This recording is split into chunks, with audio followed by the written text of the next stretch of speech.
son. Do you think these changes will save a life?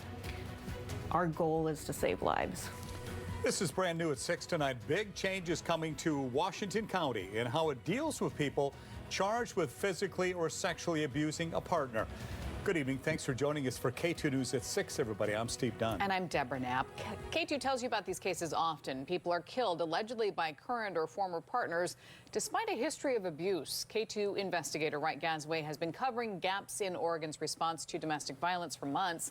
So, Wright, this is a change advocates say could save lives. That is the hope, Deb. We do want to warn you, this story will have details that might be hard to hear. The goal of the new process during jail booking is to identify cases where victims have the highest potential to be assaulted again or even killed.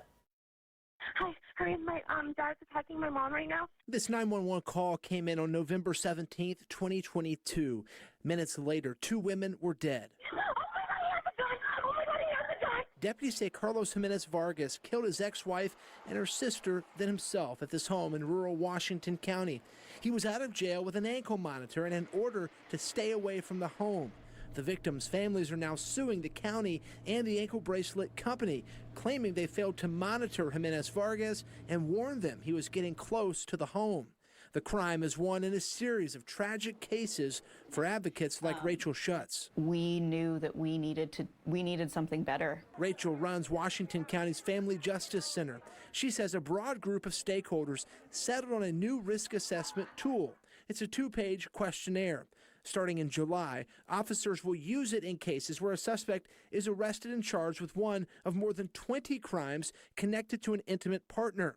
It's a series of 18 yes or no questions about prior abuse, threats, drug use, and more. If somebody scores as elevated risk, then they are 6 times more likely in the next 7 months to be reassaulted or the offender to reoffend.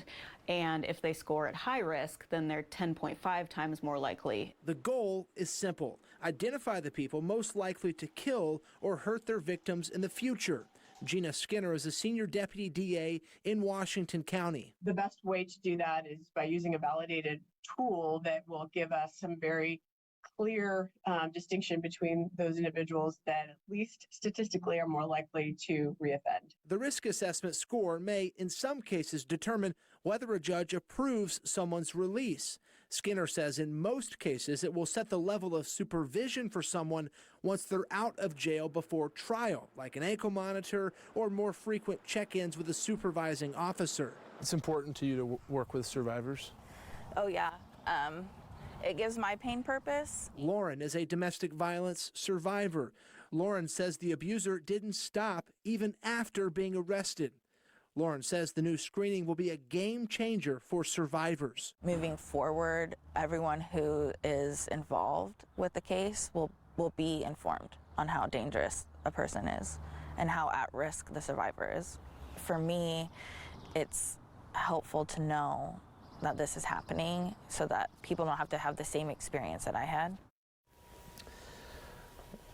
The problem here extends far beyond Washington County. A recent statewide report from Oregon's Secretary of State found over 530 people died in domestic violence incidents from 2009 to 2019. Rachel says the tool is a model for other counties to follow. At the live desk, I'm Wright Gasaway. Right, thank you.